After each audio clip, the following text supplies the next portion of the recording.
Muy buenos días. Antes que nada, pues agradezco la invitación del Hospital General Acámbaro, el cual pues me siento orgulloso porque pues yo soy nacido aquí en la ciudad de Acámbaro, Guanajuato, y llevo ya 10 años trabajando aquí con varios amigos y colegas. Entonces, me tocó presentar este tema, que es errores más frecuentes en la práctica odontológica, el cual creo que es un tema bastante importante porque a lo largo de 10 años yo he visto varios errores que son consecuencia importante para el paciente, porque no solamente el practicante o el profesionista está cometiendo estos errores, sino simplemente el paciente es el que conlleva estas consecuencias. Entonces vamos a empezar. Vamos a ver o a determinar qué tipo de odontólogos queremos ser, ¿no? Porque podemos ser odontólogos de excelencia, que es lo mínimo que requiere esta noble profesión, la cual es muy exigente porque yo les digo a mis alumnos que el diablo está en los detalles. Entonces cualquier error que cometamos nos va a llevar a un fracaso importante, tan solo hablando desde el operatorio. Entonces vemos cómo hay ciertos trabajos que dejan mucho que desear, que se ve que tuvieron una preparación un tanto deficiente. No podríamos decir que fueron los profesores, que fue el alumno. El detalle es que cada profesionista pues debe de ver por sí mismo y no culpar a los demás, ¿no? Y de plano vemos trabajos en los cuales definitivamente no se tiene la más remota idea de lo que es la odontología, los principios básicos, todo. Entonces, por eso casi empezamos con este proverbio japonés que dice: es un minuto de vergüenza por preguntar y no toda una vida por ignorancia. Entonces, no tengamos miedo, hay que preguntar, hay que aceptar nuestros errores, hay que aceptar que desconocemos algún tema, y si es de especialidad, pues mejor referirlo al especialista. Entonces, porque no podemos saber todo. Eso es una gran realidad que desafortunadamente muchas personas no lo quieren entender. Les pongo mucho este ejemplo de esta estructura, en la cual evidentemente un ingeniero fue el que diseñó todo este proyecto. Sin embargo, él no lo armó, por así decirlo. Lo armaron unos técnicos, pero tuvieron la guía del ingeniero que diseñó toda esta infraestructura. Lo mismo ocurre con el trabajo de la odontología. Uno tiene al técnico dental y depende de lo que ustedes necesiten, es lo que le van a exigir al mismo. Y aquí tenemos qué queremos ser, el odontólogo A o el odontólogo B. Estos son unos modelos que me mandó un odontólogo, porque le pedí al paciente que me mandara unos modelos, y vean el tipo de trabajo que me manda el profesionista. Aquí pegado con cola loca, con restos de alginato, de pésima calidad. Entonces dice uno, si esto lo estás mandando a alguien ajeno a ti, no quiero ni imaginar los trabajos que hace él y que no los va a ver otra persona. Entonces, o veamos este trabajo en el cual tiene un articulado, en el cual pues no hay mucho que decir, ¿no? O sea, es un excelente trabajo y se puede hacer. O sea, si esta persona lo hizo, cualquiera que esté en el ramo lo puede realizar.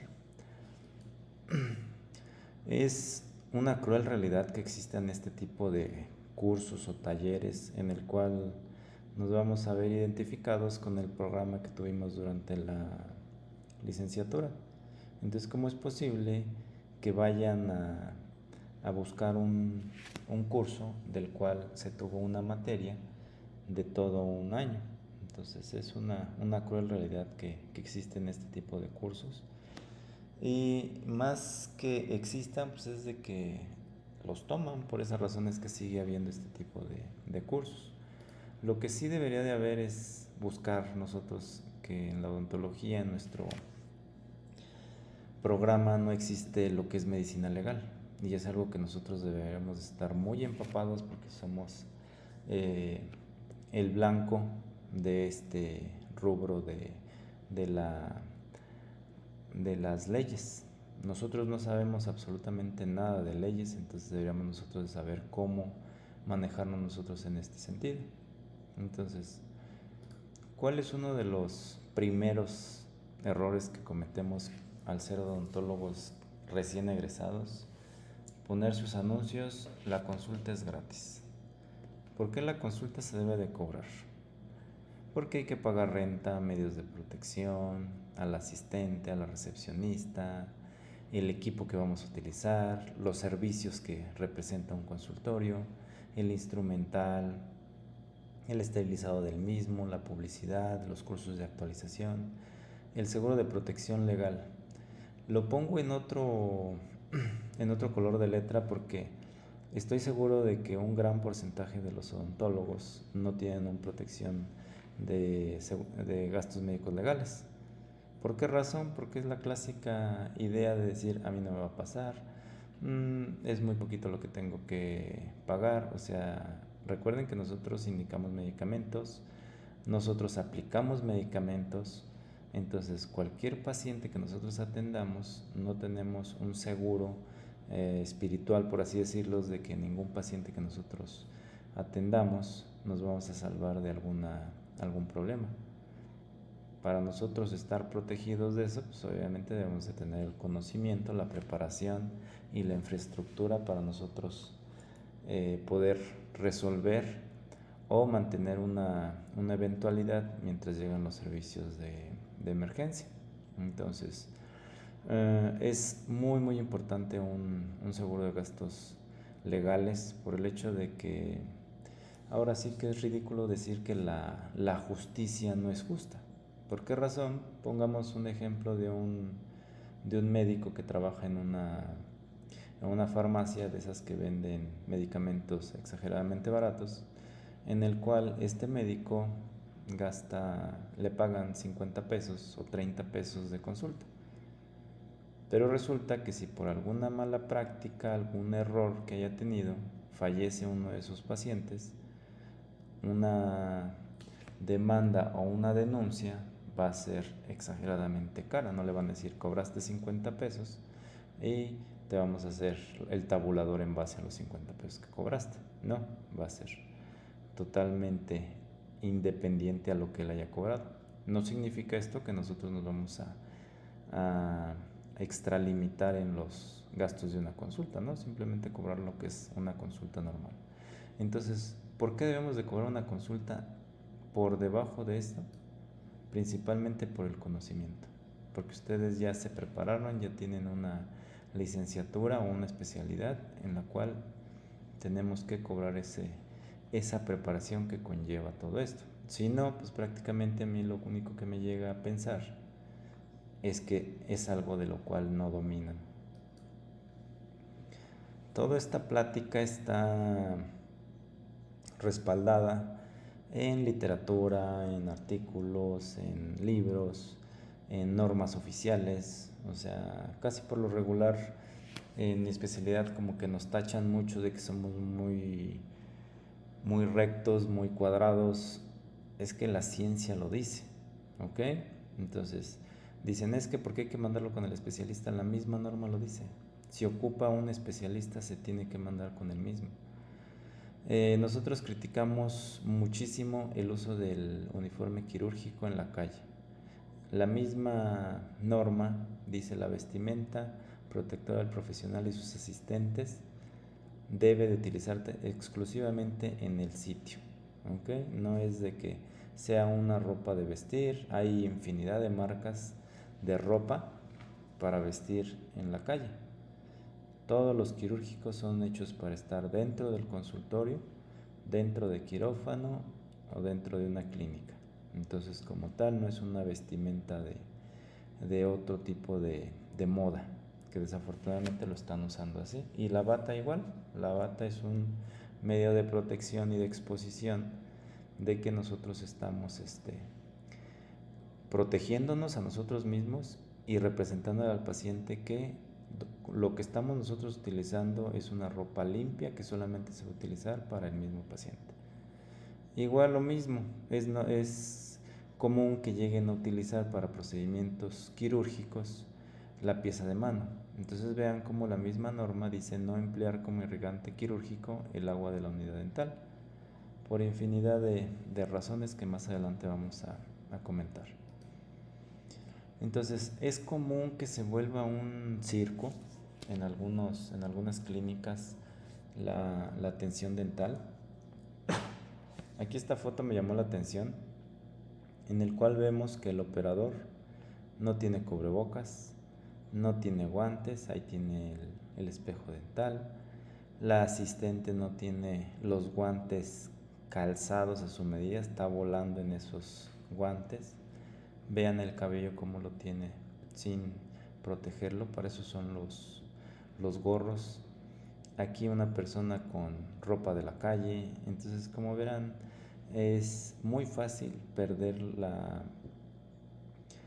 la forma o los principios en la odontología, así como que probablemente esta señorita sea la asistente de la clínica, entonces por eso pierden esas barreras. Algo muy conocido en los hospitales y en el gremio médico es que al recomendado es al que peor le va. Entonces, ¿y por qué razón? Porque dicen, es mi cuate, es mi amigo, no pasa nada, no tengo por qué cubrirme tanto, yo lo conozco. Entonces vienen todo este tipo de problemas. Uno de los principales errores, ahora sí que hay muchos, yo creo por eso voy a ser repetitivo, es no elaborar una historia clínica completa. Nosotros tenemos que conocer al paciente perfectamente, tenemos que explorarlo, y nosotros gracias a eso vamos a llegar a un diagnóstico. Y si nosotros no tenemos un diagnóstico, no podemos tener un plan de tratamiento. Hay muchas personas que directamente llegan al tratamiento. Dices, oye, espérate, primero tenemos que saber qué es lo que tiene el paciente para poder dar un tratamiento. Eso es básico totalmente, para evitar este tipo de problemas. Ya ven ahorita que es un boom las redes sociales a nivel mundial. Entonces, ¿qué es lo que vemos? Cosas que de plano no van a poder ser. ¿Por qué razón? Porque vean, un periodoncista pone esta imagen y lo pone un reto, rescatar esa pieza. Definitivamente esta pieza no se puede rescatar. O sea, vean la pérdida del tejido. Vean aquí el soporte que tiene ese órgano dentario, definitivamente no tiene posibilidades. Entonces hay que saber las limitantes, no hay que prometer cosas que desafortunadamente no tienen otro fin más que extraer esa pieza dental, la cual probablemente pudo haber sido consecuencia del tratamiento de ortodoncia. Aquí, si ustedes vieron, yo hice el comentario de que probablemente, no puedo yo asegurar que haya sido el problema de la ortodoncia, decir, esta pieza se perdió por la ortodoncia. No, estoy especulando nada más, pero siempre hay que tener cuidado con ese tipo de comentarios cuando se habla con el paciente. ¿Por qué? Porque si el paciente tiene un problema previo periodontal y no fue por la ortodoncia, y uno hace ese tipo de comentarios, nos vamos a meter también en una bronca de estar nosotros difamando a un colega. Entonces, mucho cuidado con ese tipo de comentarios, porque pueden llevar a consecuencias importantes, o por lo menos desprestigiar a alguien que definitivamente no tenía la culpa. Otro problema que llegan a tener es que dicen que no pueden atender embarazadas. Una embarazada se puede atender, obviamente teniendo los cuidados y las restricciones que esto amerita, y evidentemente pues vamos a hacer tratamientos selectivos, ¿no? Pero definitivamente no podemos dejar a una persona que esté embarazada y decirle no se puede atender. Entonces simplemente mi recomendación en estos casos, si ustedes no tienen la pericia de cómo atender a estos pacientes, simplemente refiéranlo a un colega que sí tenga esa preparación. ¿Por qué razón? Porque si no, el paciente les tiene tanta confianza que dice, no, es que no me puedo tener atención, entonces me tengo que aguantar con el dolor. Entonces, eviten eso, simplemente no está en sus manos, tienen ese derecho de decir, yo no sé esto, así que te vas con otra persona. Entonces, pero no mientan a los pacientes, es decir, no te puedes atender. Cuando yo estaba estudiando en la licenciatura, yo escuchaba a muchos de mis compañeros incluso a algunos profesores, ponle un refuerzo, le voy a poner un refuerzo. Esa palabra de refuerzo no existe en la literatura. Entonces, es prácticamente un error diagnóstico, un desconocimiento de las estructuras óseas. ¿Por qué razón? Porque simplemente o no saben qué estructuras anatómicas o qué nervios bloquear, o les falló la técnica, algún problemita de este tipo llega a pasar. Como este otro problema, que es común que bloquean el nervio dentario inferior y le preguntan al paciente si tiene dormida la lengua, lo cual el paciente les dice sí, pero resulta que la técnica de anestesia fue errónea y lo pusieron más anterior la infiltración. ¿Y qué fue lo que hacen? Que nada más se bloquea la pura lengua y no se bloquea la hemiarcada con el labio y el mentón. Entonces aquí en este caso siempre la pregunta base es, cuando bloquean este nervio, es preguntar, ¿el labio y el mentón ya está dormido? Sí. Bueno, entonces ya ustedes ya pueden proceder. Pero si por ejemplo van a extraer o van un primer molar o van a poner una grapa y al paciente le molesta, es porque no bloquearon el nervio bucal. Entonces es muy común este tipo de errores que llegan a tener. Yo lo he escuchado en infinidad de personas. Aquí no es un error que lleguen a cometer, sino una aclaración. Los órganos dentarios anteroinferiores, a diferencia del resto de los órganos dentarios de la mandíbula, es la única zona donde está indicado poder usar una técnica supraperióstica. Van a decir, oiga doctor, pero pues nos acaba de decir que no. Esta zona está cubierta por una delgada capa de cortical de hueso. Es tan delgada y tan porosa que prácticamente el medicamento puede atravesar y bloquear esta zona. Y es preferible esta técnica. ¿Por qué razón? Porque recuerden que hay un entrecruzamiento de fibras en esta zona, es decir, el nervio de un lado pasa a la línea media y le da algunos filetes nerviosos a los dientes del lado contralateral. Entonces, por esa razón quise incrementar este dato. También otro problema que llegan a tener, es decir, solamente te puedo poner 4 cartuchos, la cantidad que ustedes quieran. Recuerden que la cantidad de cartuchos de anestésico que se pueden poner al paciente depende directamente del peso. No hay una cantidad específica que digan, esto es lo máximo, esto es lo mínimo. No, hay una cantidad de acuerdo al peso del paciente de cuántos cartuchos le podemos hacer. Y aquí les dejo la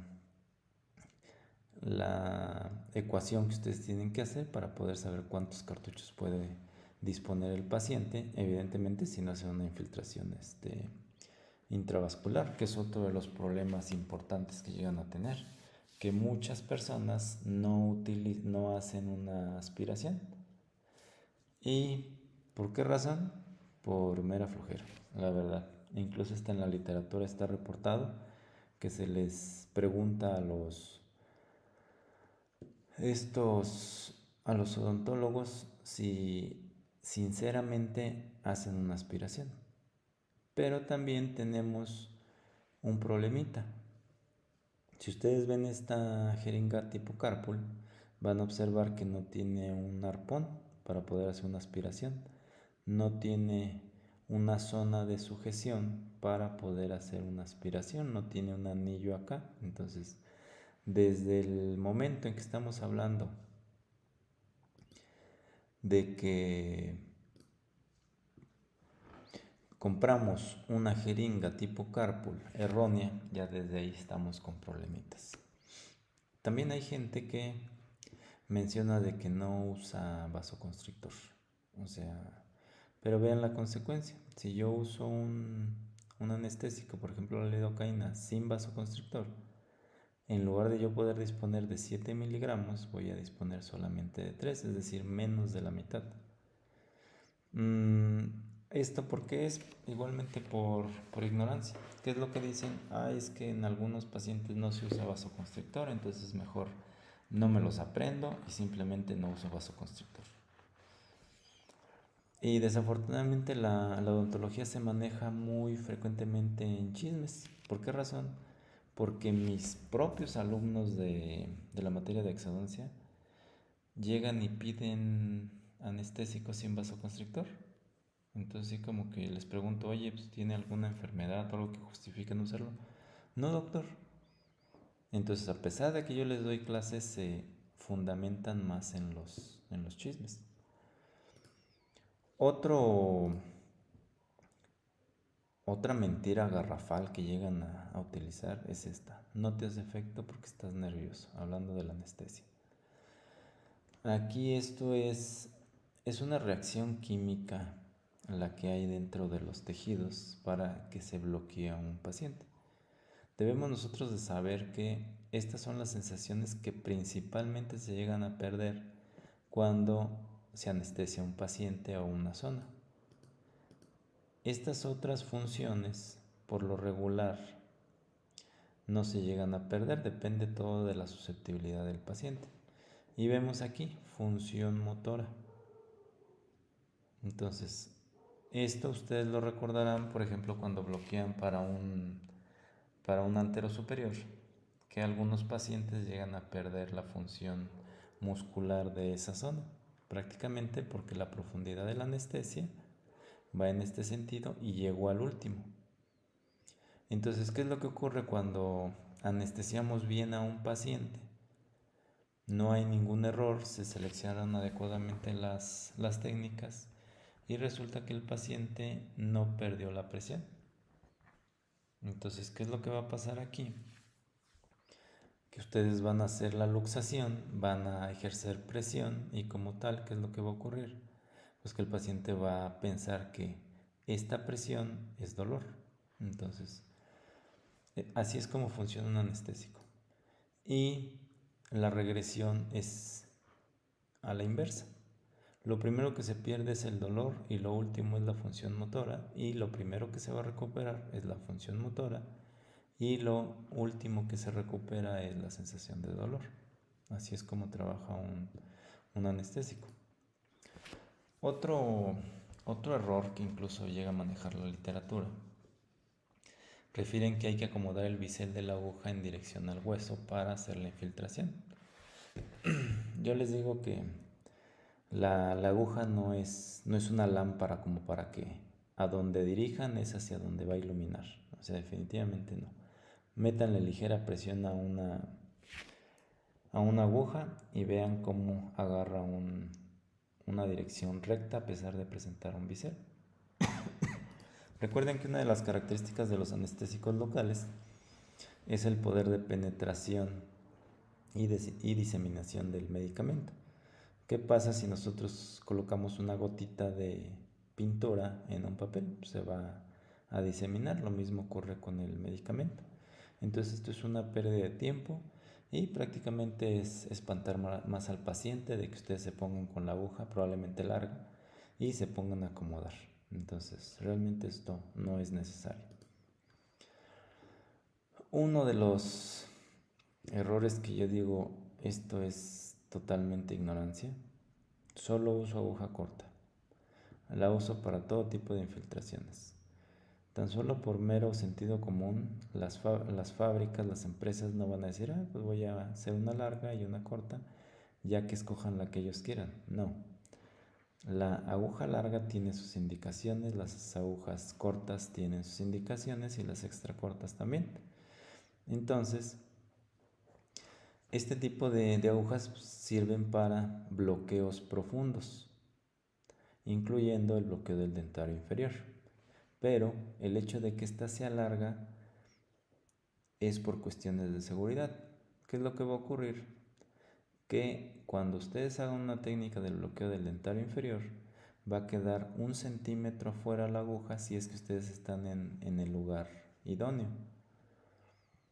¿Por qué razón es esto? Porque si se llega a fracturar la aguja por algún movimiento o por algún alguna acción previa que hayan hecho mal o un uso desmedido de la aguja, ¿qué es lo que va a ocurrir con este paciente? Va a tener 1 centímetro de aguja fuera, tocando hueso. Entonces prácticamente ustedes agarran una pinza, lo sacan y listo. Ya el problema no se hizo mayúscula. Pero ¿qué pasa si utilizan una aguja corta? Prácticamente todo va a estar dentro de los tejidos y si se fractura no la van a poder rescatar. Entonces, aguas con ese tipo de problemas que llegan a hacer este tipo de selecciones. Entonces, cuidado con esos detalles. Otra aberración, porque no le veo yo otro nombre, es que se pongan a llenar los cartuchos de anestesia con hipoclorito para las endodoncias. Tarde que temprano les va a llegar una equivocación y van a infiltrar esto en los tejidos. Entonces, no hagan eso. Yo quiero pensar, porque la verdad nunca he preguntado a alguien que haga esto, ¿por qué lo hace? Unos dicen que es para que haga algo la asistente cuando no hay pacientes, lo cual es una tontería. Si yo digo, probablemente sea para aprovechar la aguja de que es una calibre corto. Si nosotros vemos en el mercado hay una cantidad exagerada de calibres, de longitudes de las mismos, de las agujas. Entonces no veo razón por qué andar llenando este tipo de cartuchitos que van a tener menos de 2 mililitros, pudiendo tener una jeringa de 5 mililitros o de 10 y no estar cambiando cada ratito esto. ¿Okay? Usar más de 2 veces la aguja. Eso es un problema. ¿Por qué razón? Porque parte de las técnicas es tocar hueso. Entonces al tocar hueso, ¿qué es lo que hacen? Achatar la punta. Y prácticamente estas puntas que se achatan, cuando retiren la aguja, van a desgarrar los tejidos. Forzosamente, cuando ustedes usen la técnica del bloqueo del dentario inferior, forzosamente tienen que tocar hueso. Yo sé que una de las eminencias hace no más de medio mes de cirugía dijo que no teníamos que tocar hueso, pero dentro de la literatura menciona forzosamente tocar hueso. Va a haber un mínimo achatamiento, pero es necesario porque si no, no vamos a saber si estamos en el lugar idóneo. Van a decir, doctor, pero usted nos dijo que debe quedar 1 centímetro fuera. Sí, debe quedar 1 centímetro fuera, pero tocando hueso. Recuerden que las ramas de la mandíbula, en cuanto a su forma, pueden estar más abiertas o más cerradas, por lo tanto, es cuando a muchos pacientes dicen, es que a mí no me hace la anestesia. No, el problema es que no saben bloquear cuando existen esas variantes. Entonces, la otra, hay algunas personas que tienen esta mañita de doblar la aguja antes de infiltrar y esto pues es un error garrafal. Otro de los errores que llegan a cometer con vasta frecuencia es meter cartuchos dentales, meter la aguja completa con los 2 capuchones, jeringas completas, ¿no? Es increíble lo que llegan a meter en los botes rojos. Un bote rojo debe ser así, únicamente punzocortantes, hojas de bisturí, agujas de sutura sin el hilo, agujas hipodérmicas, agujas dentales. Van a decir muchos, doctor, pero si yo pongo así la aguja, me estoy arriesgando mucho o estoy arriesgando mucho a mi asistente de que se pueda pinchar. No, por esa razón están este tipo de tapas para los botes rojos. Aquí es donde ustedes atoran la aguja, la desenroscan de la jeringa y simplemente la dejan caer. Por eso están diseñados este tipo de sistemas. Otro de los errores que es no tan común, no por el hecho de que no lo lleguen a hacer, sino por el hecho de que no es tan común afortunadamente una neuralgia. ¿Qué es lo que ocurre con estos pacientes? Que el paciente les dice, me duele muchísimo esta muela, sácamela. Si ustedes son de de las extracciones directas o de las endodoncias directas, a pesar de que la pieza esté íntegra. Entonces se vuelve un círculo vicioso. Le hacen endodoncia de una pieza, el paciente días después o semanas después llega con el dolor en otra muela, y así hasta que se queda con endodoncia en todas las piezas o se queda sin dientes y ya dicen, ay no, creo que no eran los dientes. ¿Por qué? Porque el paciente sigue con dolor, pero ya dejaron un cuadrante totalmente edéntulo o con múltiples endodoncias. Este no es un caso como tal de una neuralgia, es un caso de una aparentemente amelogénesis imperfecta. La saqué de internet esta como representativa, pero el detalle es que si ven una pieza íntegra, la exploraron, le tomaron radiografía, no tiene ningún dato, entonces hay que buscar por otro lado. Un medio diagnóstico para una neuralgia es bloquear la rama nerviosa que está dando el problema, y por arte de magia al paciente se le va a quitar todo el dolor cuando tenga una crisis. Entonces, y otra característica muy importante de una neuralgia del trigémino es que se da únicamente en la mitad de la cara. Pasando línea media ya no hay molestias. Otro gran error que se llega a tener es dar recetas o consulta por teléfono.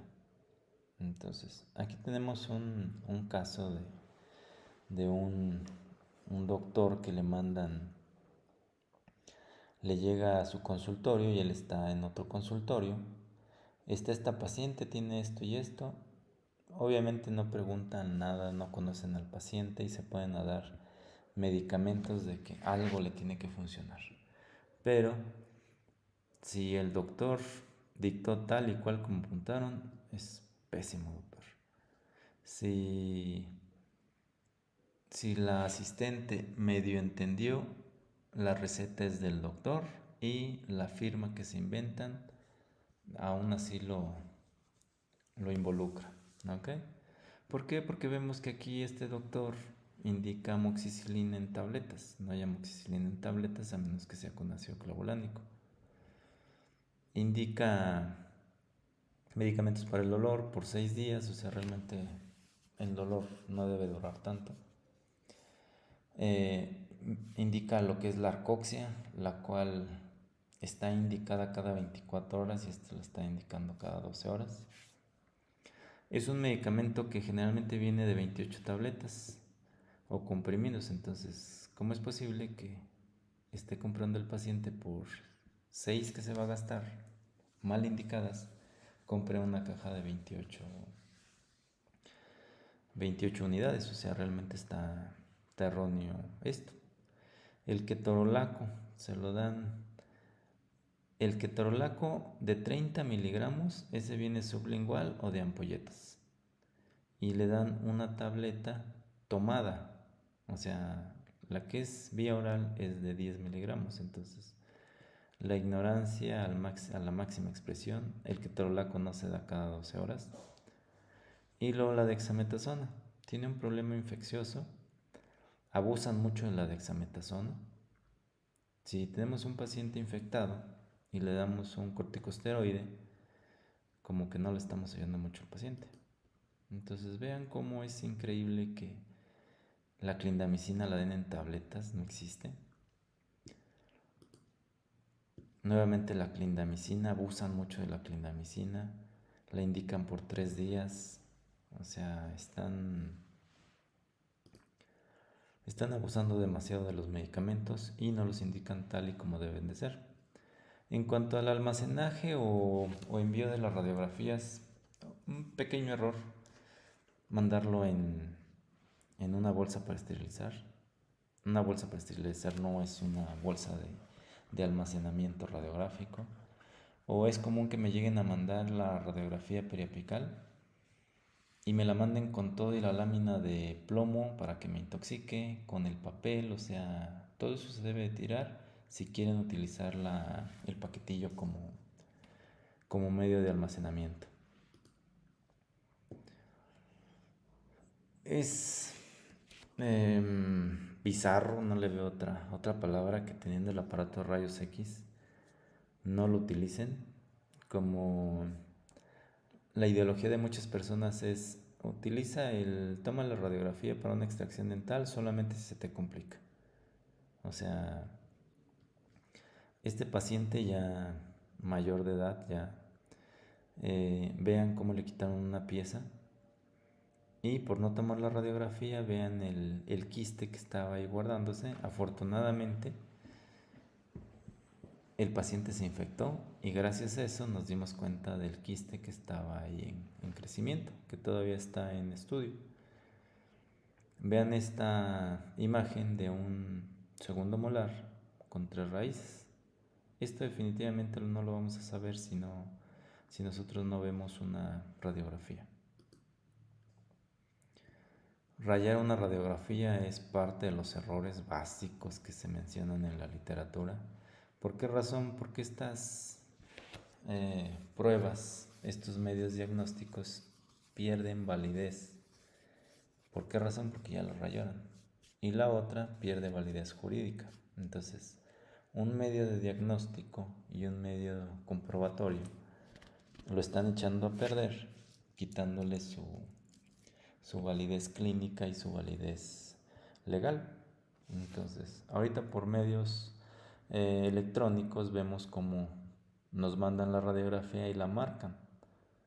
Entonces, pierde ahí algunos detallitos. Vean aquí cómo viene el conducto y aquí ya no lo alcanzo a ver por este rayoncito.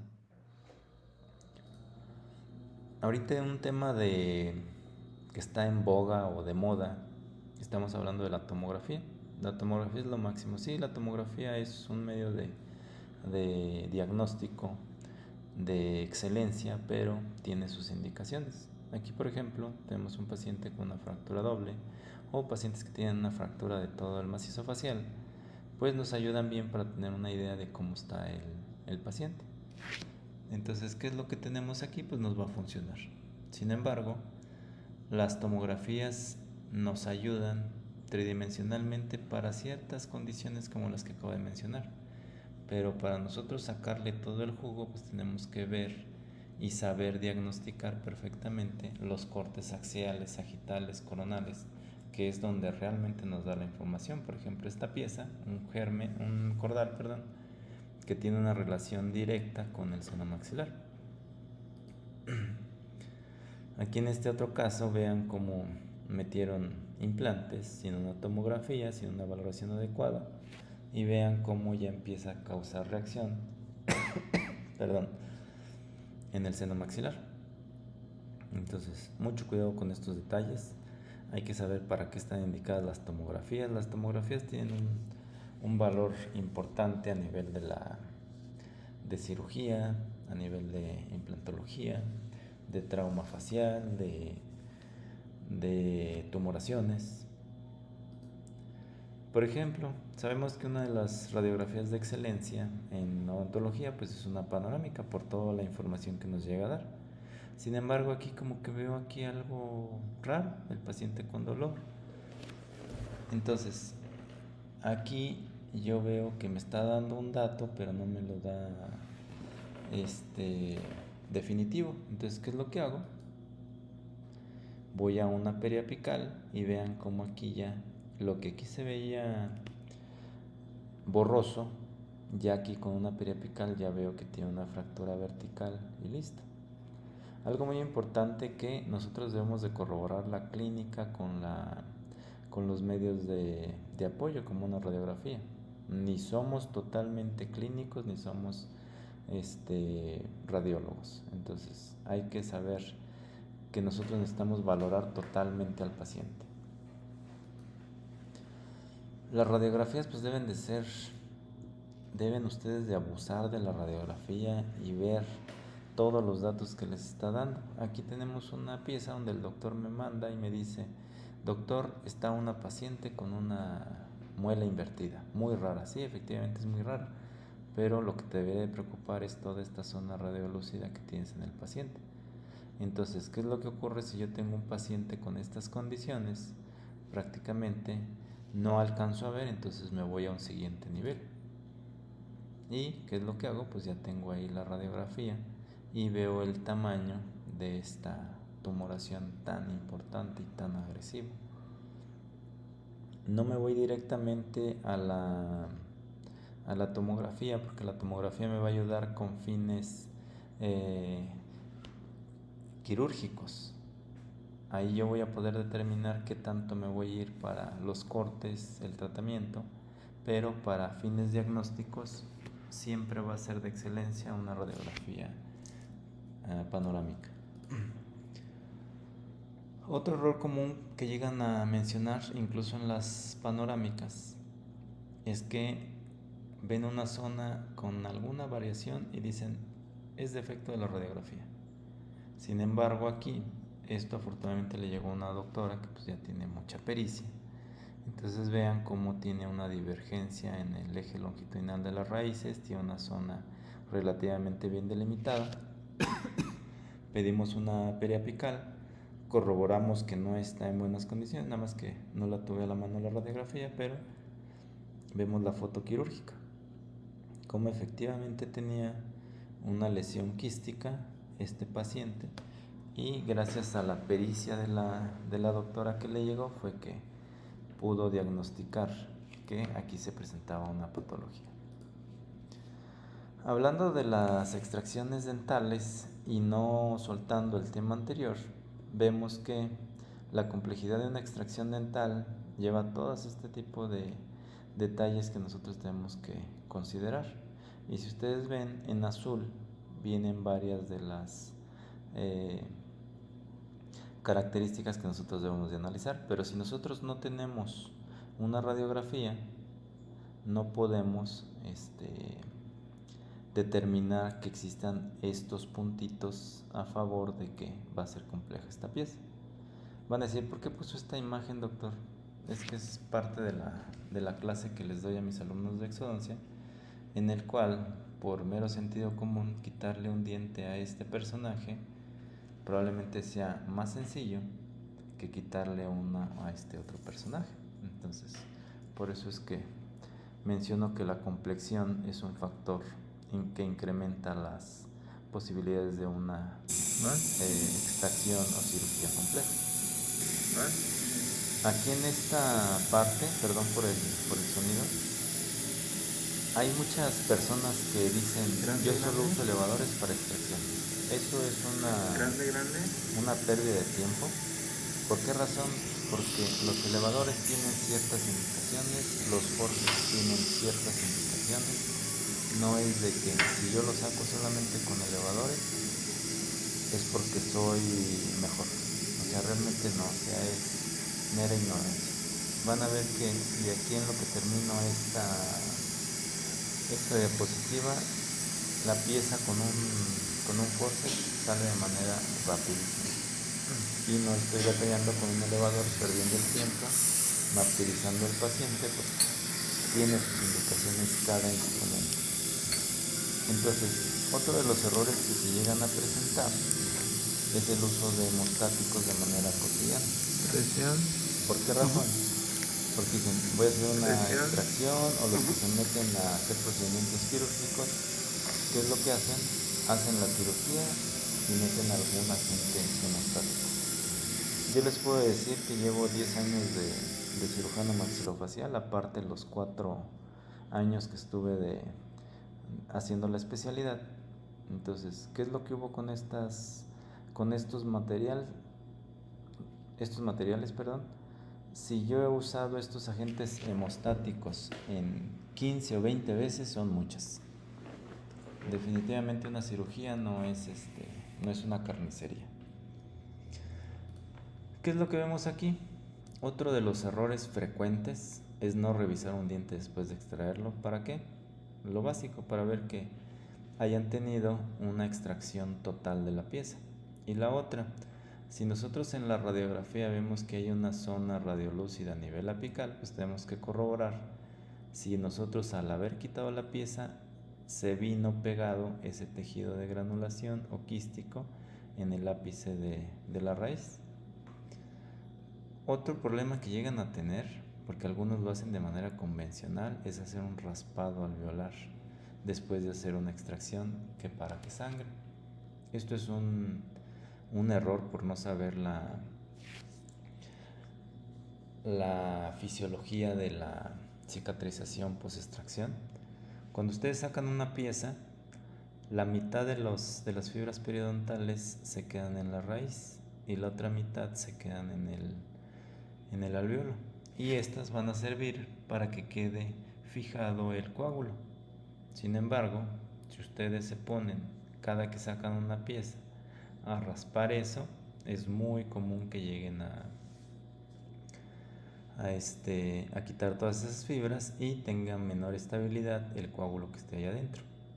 Otro de los problemas que llegan a tener aprovechando esta diapositiva es que cuando un paciente tiene alveolitis se pueden hacer un raspado. Eso es un gran error que llegan a cometer. ¿Por qué razón? Porque una alveolitis pues se desaloja el coágulo y el hueso lo que hace es producir tejido de granulación alrededor del mismo para protegerse de ese hueso, lo cual cuesta mucho dolor.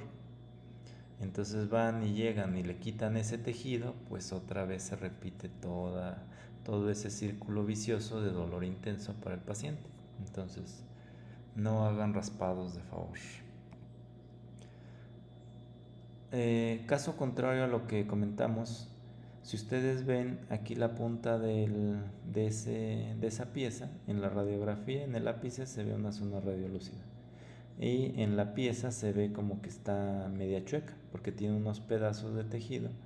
Entonces aquí sí está indicado, si yo veo aquí una zona radiolúcida, saco la pieza y no está pegada con la pieza, entonces ahí sí tengo que meter la cureta para traer este tejido que se encuentra en esta zona.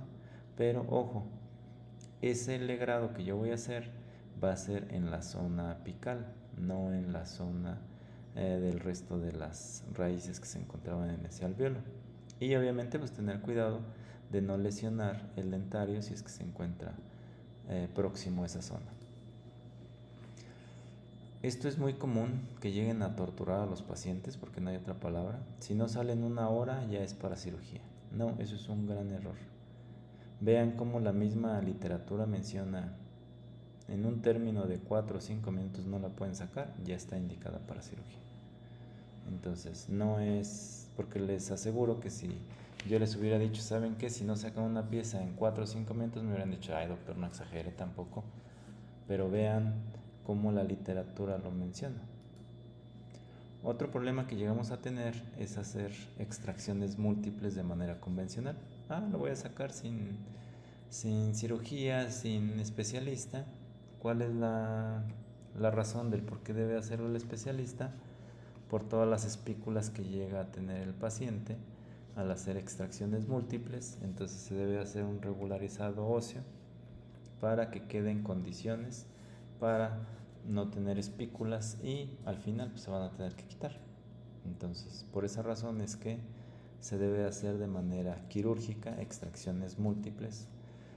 Y luego existe gente, esto es la siguiente foto que les voy a mostrar, es de un ex compañero de la licenciatura que subía sus casos a un grupo de ex compañeros y vean qué diferencia hay entre un trabajo de especialista y un trabajo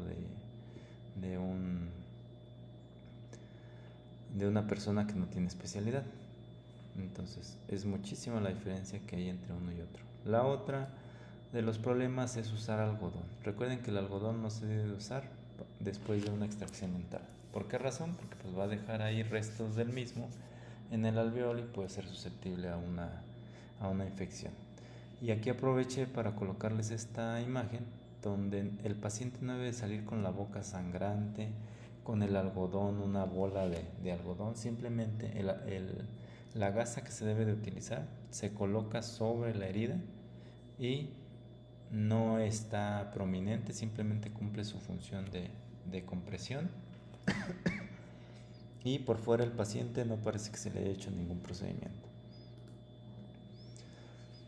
Otro gran problema que llegan a tener es tener la creencia de que un quiste periapical va a remitir con un tratamiento de conductos. Ya al haber un epitelio, realmente no va a haber una regresión de de esa lesión quística. Prácticamente es hacer una enucleación, o si está pequeña, pues hacer una pisectomía con una enucleación. Entonces, el problema es que les llegan estos casos, hacen las endodoncias y así dejan al paciente, y el quiste pues sigue creciendo, y el paciente ya hasta que tiene alguna sobreinfección o algo que hace evidente esto, ya se da cuenta de que tiene un quiste, porque recuerden que los quistes pues son, la gran mayoría son asintomáticos. Este es otro de los errores, pero ya estamos hablando que ya ponen en riesgo la vida del paciente. ¿Por qué razón? Se meten al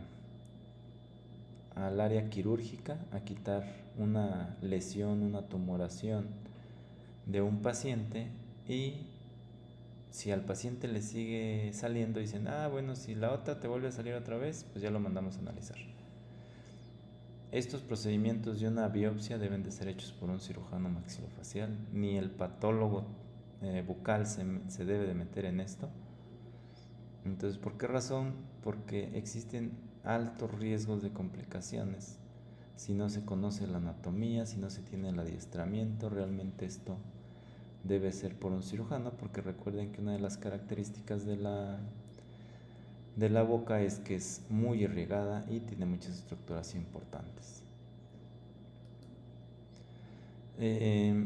Desafortunadamente la patología es una rama muy, muy grande, muy vasta.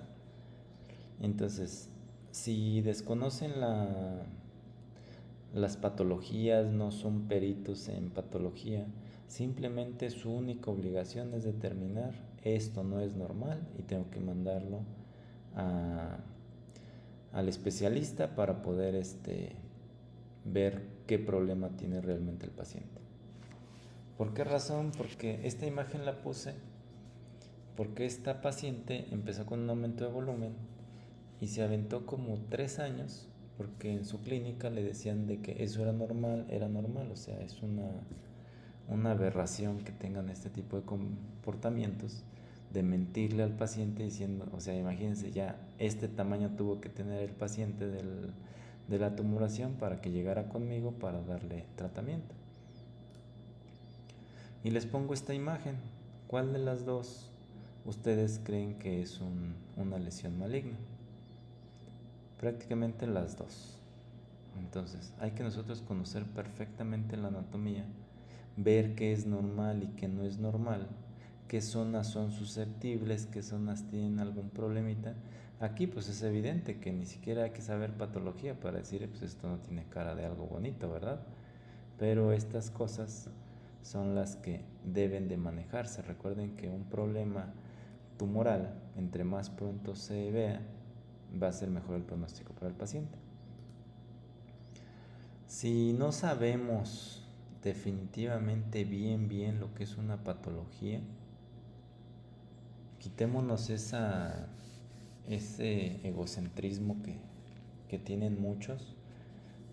Yo opino que debe ser esto, tal vez es esto. Entonces, aquí ¿cuál es el problema?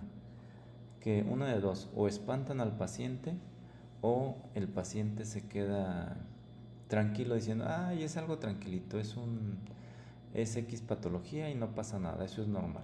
Entonces, cualquiera de las dos opiniones, buenas o malas, pueden causar problemas directamente sobre el paciente. Por ejemplo, aquí probablemente digan, pues aquí tiene sarro y aquí tiene hueso expuesto.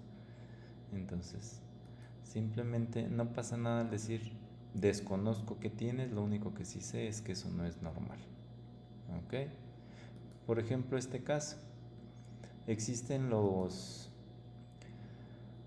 llamados cirujanos bucales, que a partir de ahorita yo voy a dirigirme hacia ellos como pseudocirujanos, en el cual este señor, 65 años, le quitan unas piezas, no cicatriza, no sana, le hacen curetajes, le hacen lavados, por 6 meses lo tienen así.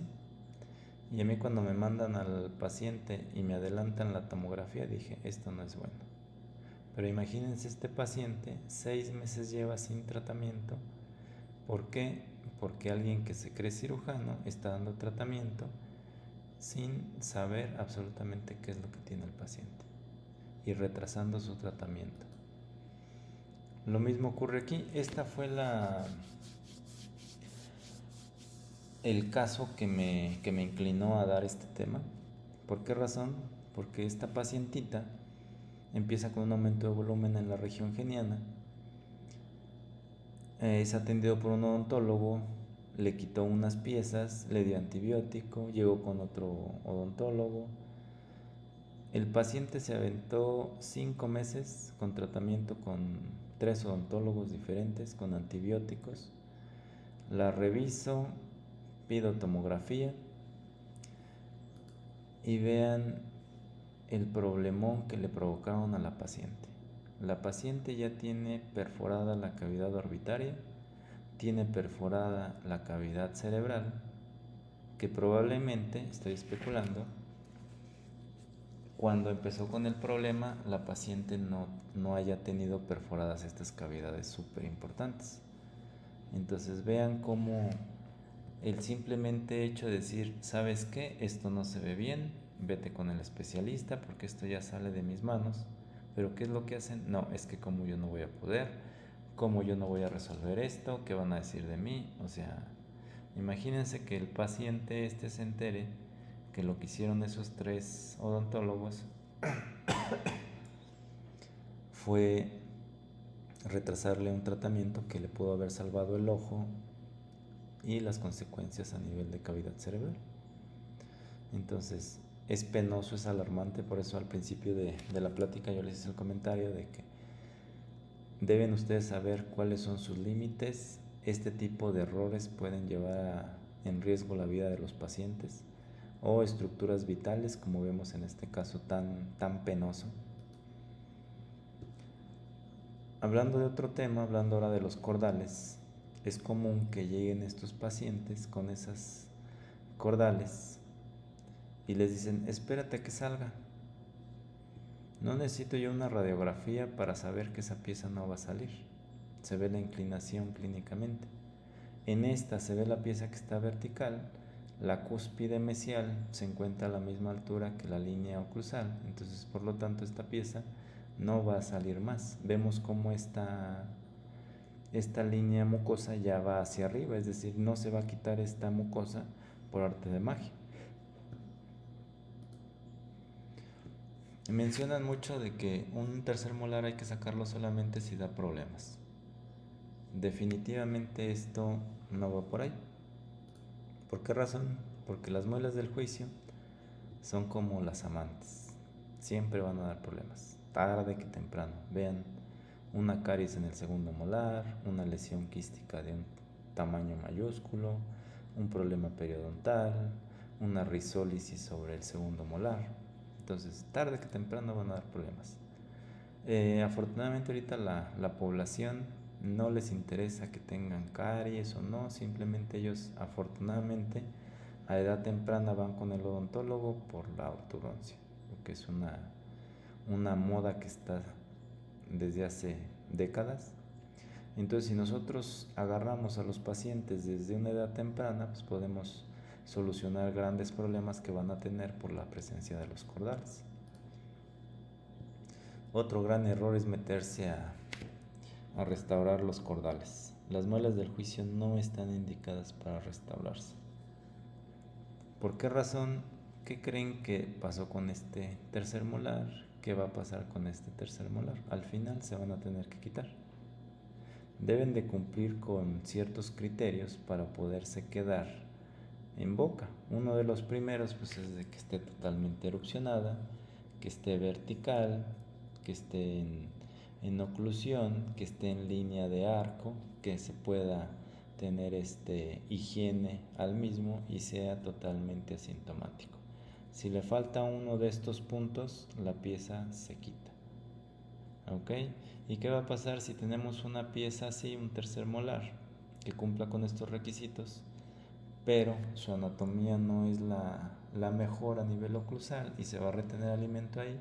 Tarde que temprano va a tener caries, y si la caries es muy superficial, pues pueden ponerle una amalgama, una restauración de la que ustedes quieran, Pero si esa caries ya llega a pulpa, se tiene que quitar porque, como verán, los tratamientos de endodoncia a nivel de terceros molares tienen una baja posibilidad de éxito.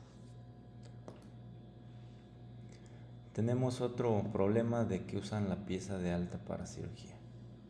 Incluso, así como llegan a comprar por ignorancia las jeringas que no cumplen con los requisitos para poder hacer una aspiración, llegan a comprar piezas de altísima velocidad. Vean esto, maneja 400,000 revoluciones por minuto. Si una pieza de alta velocidad normal que maneja 200 a 300,000 revoluciones quema el hueso aunque le echen agua sucia de la unidad, imagínense esta que maneja 400,000. La velocidad con la que nosotros podemos trabajar quirúrgicamente es de 20,000 revoluciones. Imagínense, de 20,000 revoluciones contra 400,000, pues realmente es imposible que puedan conservar un hueso sin necrosis. Aparte de todos los problemas que llega a dar una pieza de alta velocidad en cirugía. Tenemos estas piezas que según son las más complejas, que está atravesando el dentario inferior, que está muy larga, que está invertida, que está distoangulada, que está prominentes las raíces. Sin embargo, vemos cómo esta, que supuestamente y erróneamente es la facilita, que está vertical, que está erupcionada, vean cómo no la pueden sacar.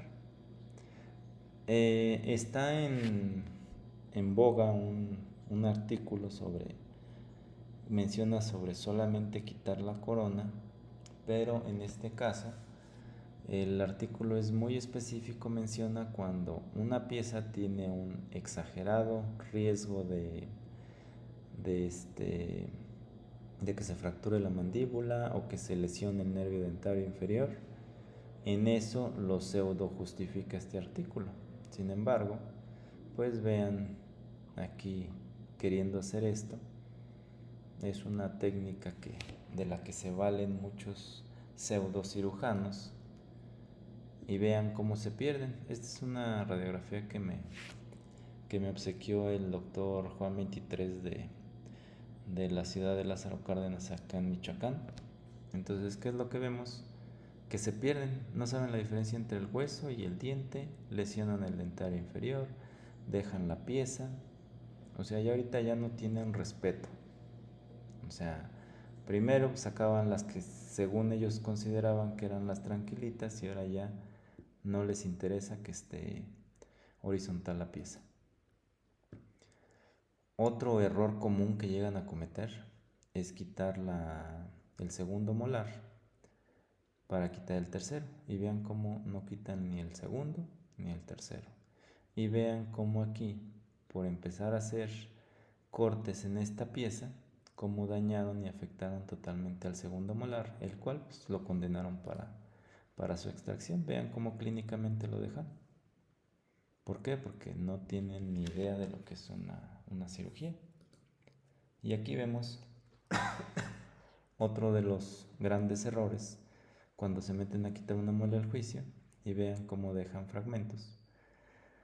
Si un paciente no les acepta fácilmente que hayan dejado una pieza, se molestan evidentemente, pero imagínense de qué manera lo van a tomar cuando el odontólogo les dijo que salía toda y dejaron gran parte de la pieza dental, y se dan cuenta porque el paciente empieza con sintomatología dolorosa. Nuevamente volvemos a esa idea que tienen de que si está erupcionada está fácil. Vienen fracturas de la tuberosidad del maxilar, desgarres de la tuberosidad. Aquí la ortodoncista atendió a su empleada doméstica y a la semana me llega de que ya le salió cáncer. Entonces, vean cómo no pueden, desgarran toda la mucosa y antes no le dieron ahí un llegue a la arteria.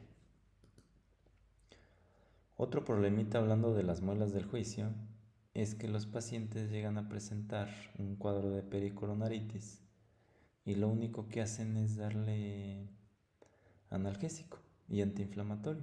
no les dan un antibiótico porque desconocen de que allá adentro hay un montón de bacterias que ocasionaron todo este problema. Entonces, otro de los grandes errores comunes, súper común, que me llegan y te dieron antibiótico. No, nada más me dieron paracetamol, un naproxeno. Esta es de cajón, que quieren tomar una radiografía para ver si están infectados. O sea, no toman radiografía para quitar una pieza, pero sí toman radiografía para ver si está infectado. Eso es un error. ¿Por qué razón? Porque un paciente que presenta una pulpitis abscedosa va a presentar dolor inmediato, severo, no va a permitir la oclusión, va a tener infinidad de problemas. ¿Y qué va a ocurrir con estos pacientes? Que va a ser una tortura que le saquen una radiografía y no va a haber una destrucción ósea como la que ustedes ven aquí. ¿Por qué? Porque en este caso este paciente se infectó, lo trataron y después de 2 semanas vean cómo ya se alcanza a ver una zona radiolúcida en la zona del origen. Sin embargo, si tienen una pieza que apenas empieza con dolor intenso, no esperen ver una zona radiolúcida. Incluso ha habido hasta endodoncistas que me llegan de que le dicen al paciente, es que mira la radiografía, no tienes infección, y el paciente ya con una tumefacción en cuello digna de un absceso de este tipo. Otro gran error que cometen es que drenan y ponen una curación. O sea, a nivel dental o a nivel de tejidos blandos, si sale la secreción, déjenlo que esté abierto. Porque si no, si ustedes tapan, como en este caso, vean cómo el aumento de volumen que tiene en la región geniana no me permite ni siquiera separar bien. ¿Por qué? Porque quitaron un premolar infectado, empieza con salida de secreción, le hacen un lavado, le hacen un curetaje y lo tapan con cemento quirúrgico. ¿Qué es lo que ocurre aquí? Pues es como querer tapar un AliExpress. Tapan aquí y la secreción purulenta pues busca por dónde salir y se va por este lado. Este tipo de casos ya con abscesos en cuello no los quieran tratar. Eso sale de sus posibilidades. No abran cuello, no toquen al paciente, directamente mándenlo al especialista. ¿Por qué razón? Porque ya está en peligro la vida del paciente. O mándenlo al hospital, no hay ningún problema. ¿Por qué razón? Porque hay algunos que dicen, ay, no, es que el paciente no tiene dinero y cómo va a irse. No, te doy antibiótico y a ver cómo te va. No, aquí debemos de saber que no son sugerencias, no son a ver cómo te va. ¿Qué es lo que ocurre en estos casos? Que probablemente llegue un paciente como el que vemos aquí del cuello, se infecta, usted le dice, no, es que no tengo dinero para irme al hospital. Ah, bueno, pues ten antibiótico y ya. El paciente desarrolla una angina de Ludwig, es decir, un absceso de ambos lados.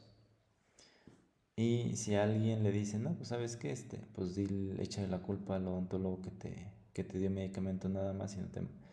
Y van a decir, no, pues es que yo le dije que a ver si evoluciona. ¿Creen que una persona va a decir si gastó 60, 100 mil pesos, va a decir que él tuvo la culpa o les va a echar la culpa a ustedes para que ustedes paguen ese dinero? Y efectivamente tienen la culpa ustedes por no ser impositivos y decir tu tratamiento es y por ahí va la cosa. ¿Ok? Aquí volvemos a lo mismo, drenar y tapar. Aquí miren, yo amé a este doctor o doctora que me mandó este paciente. ¿Por qué razón? Pues yo aquí a Cámbaro trabajo todos los sábados. Entonces, a este paciente le llega al odontólogo con dolor por una caries en el tercer molar y decide hacerle una trepanación. Van a decir, ¿para qué hacerle una trepanación si le vas a terminar quitando la pieza? Pero resulta que ya el paciente le hace la trepanación, le da antibiótico, el paciente sale sin dolor de su consultorio y me llega a mí sin infección y le realizo una cirugía sin ningún dolor por estar ya controlada la infección. Otro de los problemas que me llegan a pasar es que me mandan pacientes que tienen un proceso carioso importante en el segundo, y como estorba el tercero, me mandan primero a que se quite este. Entonces, ¿cuál va a ser el detalle? De que probablemente este paciente en el posoperatorio al segundo, tercer día presente dolor intenso, y ahí tenemos dos opciones. Una, que el paciente va a tener dolor por la cirugía, o va a tener dolor por una infección, que se haya agudizado la infección que tenía aquí en este segundo molar. Y el paciente con trismus, entonces nos pone difícil ese tipo de detalles.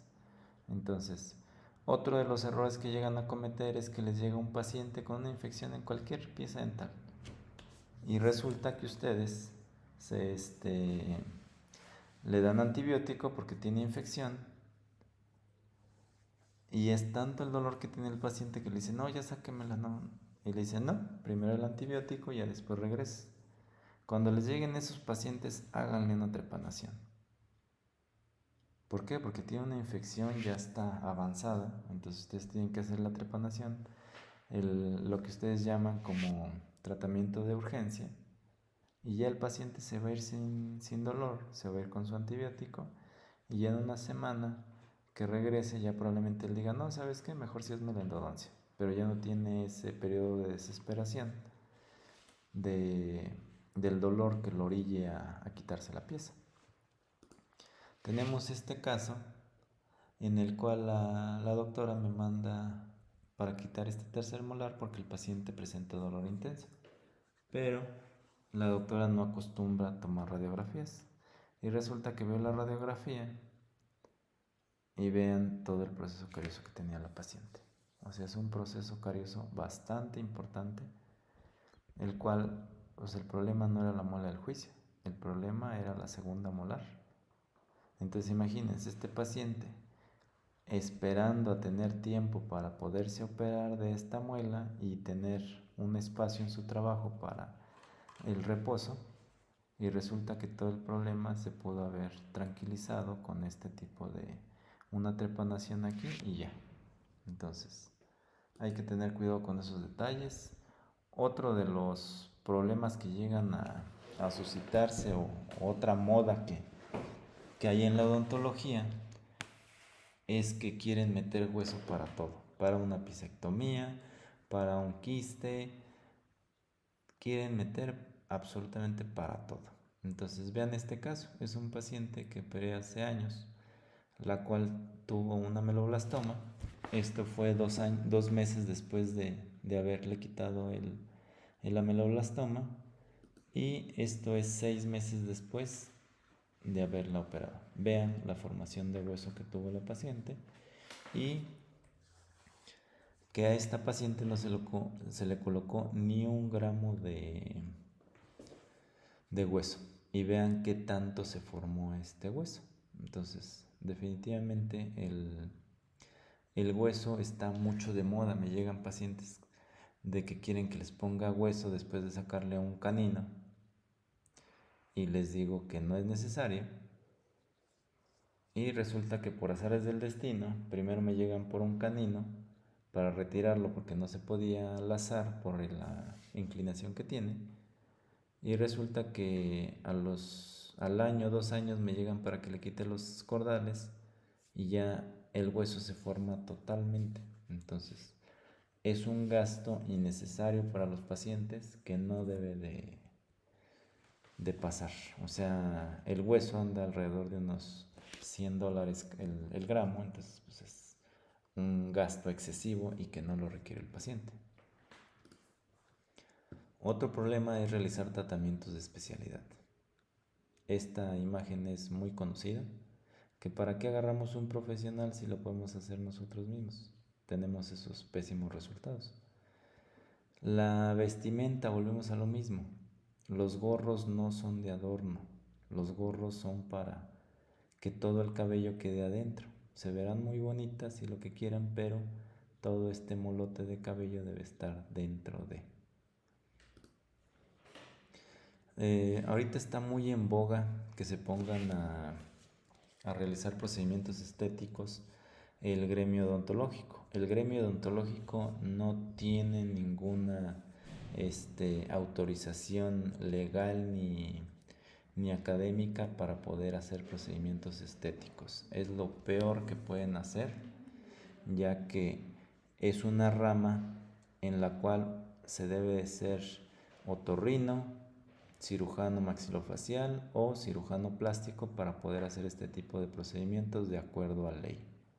En un curso de 2-3 días, como lo llegan a hacer, no se aprende ni se dominan las técnicas.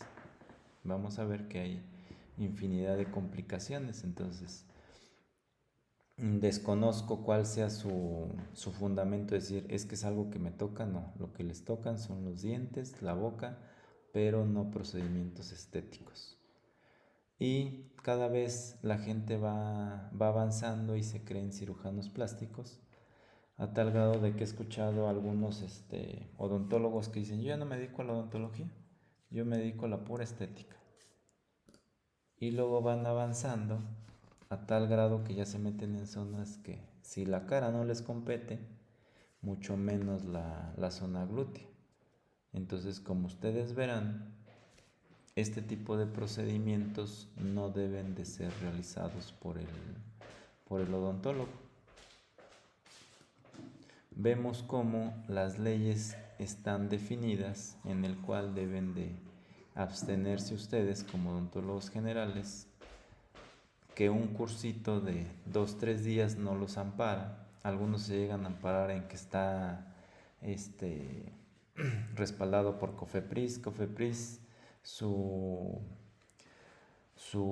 campo de acción es únicamente ver que tengan la preparación, que tengan las instalaciones y se les da el permiso. Si no, la COFEPRIS les cierra o los multa por no actuar conforme a ley.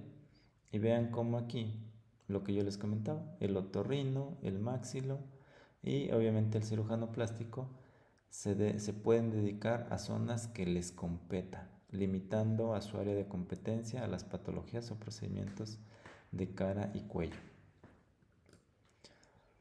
Otro de los detalles que llegan a comentar es que las bichectomías evitan la automordida. Realmente una bichectomía no va a evitar una automordida.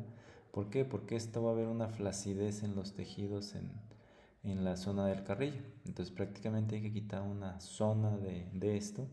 Sin embargo, ¿cuál es el riesgo? Van a decir, pues sí, quita el pedacito y listo. Los riesgos pues es que le den al conducto salival, que le perforen el músculo bucinador. Entonces, como todo, o sea, hay gente que ha visto algún cirujano maxilofacial sacar un tercer molar y le dicen, es que está muy fácil sacar un tercer molar. Y ya cuando estas personas lo quieren hacer, se les complica todo el procedimiento. ¿Por qué? Porque obviamente en manos expertas, pues cualquier cosa es una maravilla. Entonces aquí vemos parte de la evolución de ese procedimiento quirúrgico que se hace para poder reducir la automordida. Y retomando la bichectomía, pues tiene muchísimos riesgos, muchísimas complicaciones, en el cual ninguna persona está exenta de una complicación, pero evidentemente entre más preparado y especialista sea, las posibilidades de complicaciones pues son muchísimo menores. ¿Ok? Entre estas pues vemos aquí una parálisis de este paciente. Aquí vemos un tejido fibroso ya en la zona de la piel. La doctora que me manda esta foto le echó la culpa a una molar. Nada que ver. Aquí vemos un proceso infeccioso por una bichectomía mal realizada. Aquí vemos otra consecuencia de una infección crónica en el cual ya hay tejido patológico y prácticamente hay que quitar remover ese tejido, que el cual va a involucrar ya una cicatriz ya en la zona de la mejilla. Otro error que llegan a tener es pensar que tener el consentimiento informado están libres de consecuencias legales. A pesar de que cumplan con todo lo que dice la norma oficial mexicana de lo que debe de llevar un consentimiento informado, y ustedes hacen una mala práctica o no tienen el permiso legal, si ustedes quieren hacer estética, repitan la licenciatura y sean médicos y de ahí hagan cirugía plástica y reconstructiva y ya van a poder hacer ese procedimiento. Si no, ustedes no pueden, ¿sí? O entren a la especialidad de cirugía maxilofacial y también pueden hacer ese tipo de procedimientos. Si no, realmente no. Van a decir, doctor, pero siempre se nos ha hecho mucho énfasis en tener el consentimiento informado, ya con eso ya estamos libres de pecado, por así decirlo. Pero, ¿qué es lo que ocurre en estos casos? Les pongo aquí estos. ¿Ustedes creen que estos casos que les pongo, por más consentimiento informado que tengan, van a ganar una demanda o una denuncia? Definitivamente no, porque está mal hecho. Y no hay ningún artículo que les diga que se pueden exceder 8 milímetros hacia atrás del límite de la pieza para colocar una prótesis. No hay algo que les diga, ay no, si está chueca la raíz, tienes permiso y está considerado normal de que se haga una perforación como esta. Entonces realmente no, o sea, no se puede defender eso. Vean el sellado que tiene esta pieza, no se puede salvar, no se puede defender lo indefendible, dirían por ahí. Entonces, y les hago el comentario por esta que vi en redes sociales. Vean cómo, ahorita le ponemos pausa a esto, cómo ponen de que con que tenga el consentimiento informado, este otro fulanito, historia clínica firmada, consentimiento y ya, con eso ya se creen protegidos. Aquí estos otros, la historia clínica, la radiografía y que te demande y no procede y lo contrademandas. O sea, no es así las leyes.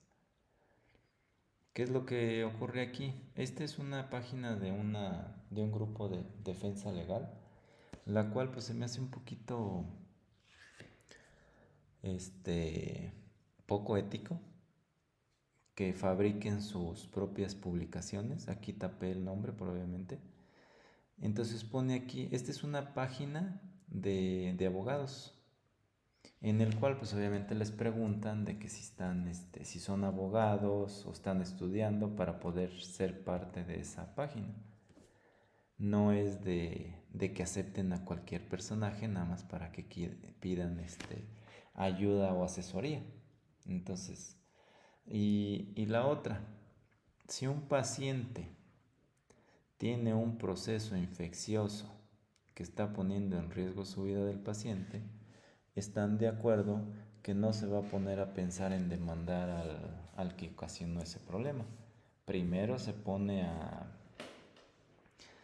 corregir su problema por otros medios con otro colega o con un especialista y ya después sí se pone a querer demandar al que hizo esto. Pero a pesar de que es una artimaña de este grupo de seguro de gastos médicos, sí llega a pasar que los pacientes quieren demandar.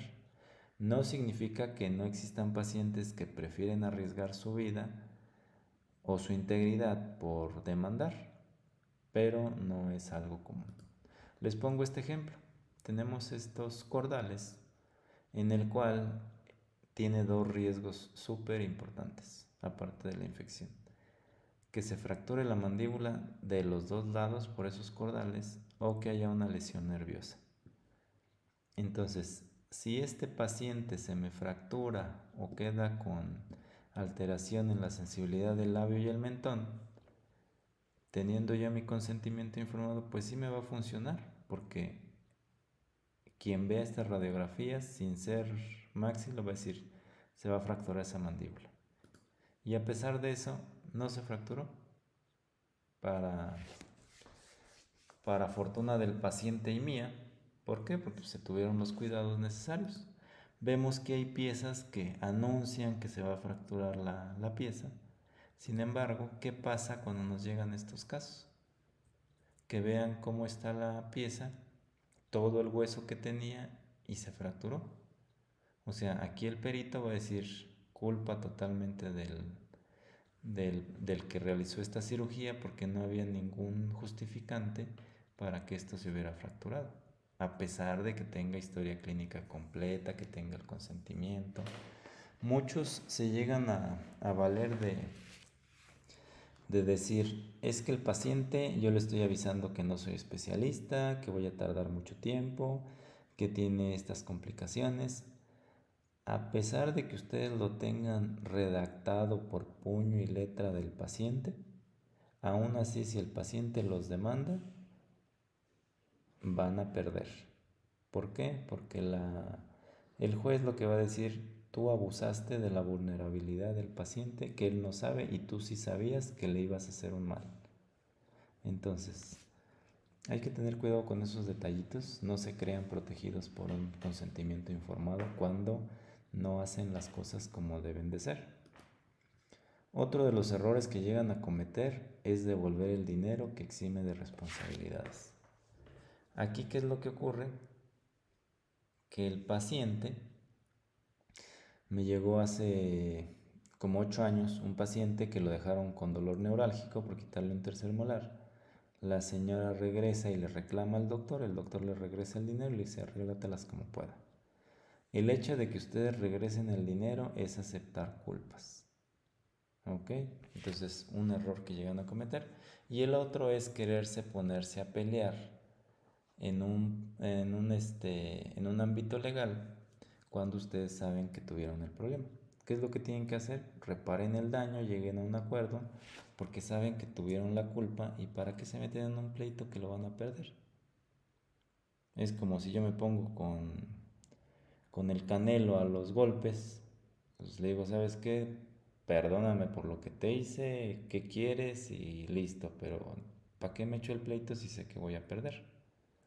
Entonces cuiden muchos esos detalles. ¿Saben que tienen culpa? ¿O saben desde un inicio que no están capacitados para eso? No se metan en broncas. ¿Por qué razón? Porque tan solo una amalgama o una resina, ¿cuánto les cuesta ponerla? Y que resulta que ustedes por algún error o un accidente perforan la cámara pulpar. Entonces, ya el paciente que no requería una endodoncia, un endoposte, una corona, ya por un error de ustedes ya lo hicieron. Entonces pónganle que iban a ganar 800 pesos por una resina y ahora resulta que ustedes van a tener que pagar 8,000 pesos de la endodoncia, el poste, la corona y todo para reparar ese daño del paciente.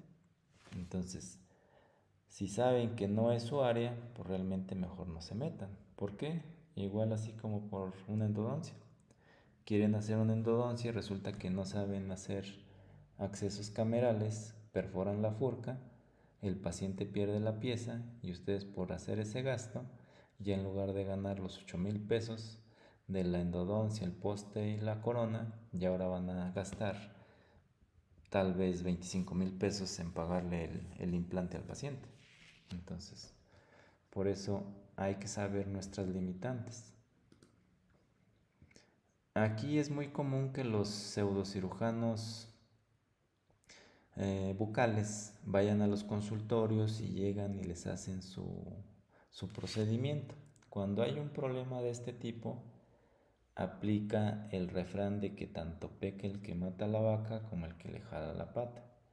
Entonces, por ejemplo, cuando hay un problema a nivel quirúrgico, a pesar de que las enfermeras solamente asisten o pasan el instrumental, ellas son requeridas también en las audiencias penales o civiles, depende la vía por la que se vaya el paciente, y pues van a estar involucrados. Lo mismo los doctores que en sus consultorios asisten a estos falsos especialistas. ¿Ok? Este es un ejemplo. Uno de los doctores de estos pseudocirujanos quieren hacer una apicectomía de un primer molar, lo hacen más arriba el abordaje, encuentran un supuesto quiste enorme, ya después sangra, lo medio controlan, se meten otra vez, meten material de relleno, el paciente presenta una infección severa, termina hospitalizada y el riesgo de esto es que arriba del seno maxilar está el globo ocular, entonces la infección se puede diseminar hacia el seno maxilar. ¿Y todo por qué? Por un cursito de fines de semana durante medio año, un año, y ya se creen especialistas. Y realmente, pues a nosotros nos termina llegando este tipo de problemas para solucionarlos. Y los gastos pues, son imperativos para el paciente. Y ya para terminar, en el ámbito de la ortodoncia, pacientes que tienen deformidades dentofaciales, mordidas abiertas, este tipo de pacientes no los van a corregir con ortodoncia. Vean cómo se encuentra acá la línea media y acá se encuentra la otra línea media, toda la malformación que tienen estos pacientes, los cuales pues deben de ser quirúrgicos totalmente. Un error que tienen los ortodoncistas es que si les llega un paciente con una deformidad y les dicen acertadamente ocupas ortodoncia y también ocupas cirugía, y el paciente se queda, oye, pues si yo vengo nada más a que me arregles los dientes, no que me lleves a quirófano. Entonces, ¿cuál es el error que llegan a cometer? Ay, no, pues si no quieres, te compenso. Entonces, es uno de los errores más garrafales que llegan a cometer a nivel de la ortodoncia por el hecho de no querer perder al paciente. Mejor pierdan ese paciente. ¿Por qué razón? Porque lo único que van a hacer es aparentemente corregir al paciente, pero muchas de las personas que dicen, no, es que yo te cierro una mordida abierta, pero me muestran las fotos clínicas, pero no me muestran las tomografías. Y ya cuando nosotros vemos las tomografías, vean cómo sacan los dientes del alveolo, vean cómo dejan sin hueso a esos dientes, vean lo delgado o inexistente que está ese hueso.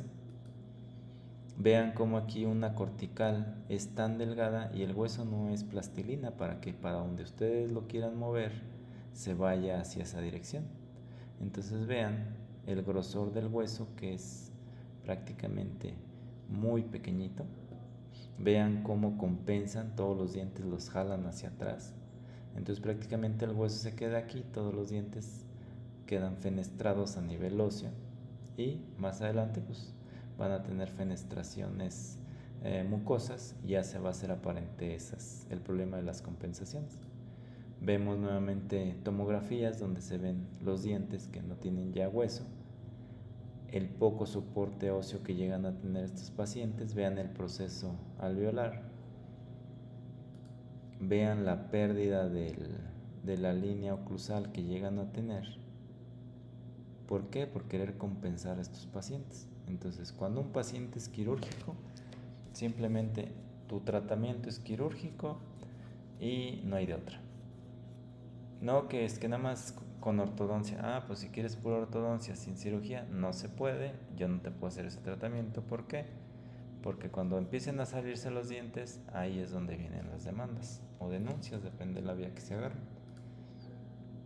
Otra mentira, soy cirujano, y vean el tipo de acciones que llegan a hacer. Vean cómo este personaje todavía le ponen como que es el mejor, sus guantes negros, o sea, son guantes que no están estériles, los guantes que tiene este personaje. Utilizar este tipo de telas no esteriliza la zona. Vean cómo pierden toda medio de bioseguridad, nada de medios de protección. Entonces es todo son un caso. Y ya para finalizar esto van a decir, doctor, es que como que usted exagera con ese tipo de casos que nos menciona, que cómo puede haber. O sea, les pongo esta parte de uno de los exámenes de mis alumnos y vean. Mencione los tipos de sangrado y cuál es su respuesta: normal, lento y súper lento. O sea, es increíble que tengan ese tipo de conceptos. Tenemos una profesión bastante bonita, bastante de qué sacar jugo.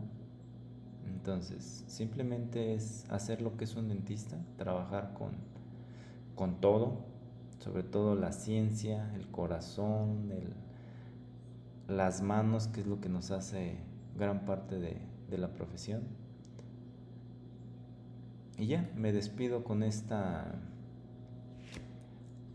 collage de mis amigos, de mis colegas, trabajar con mi maestro a nivel particular y ahora socio. Estamos hablando de 10 años que llevo trabajando como cirujano.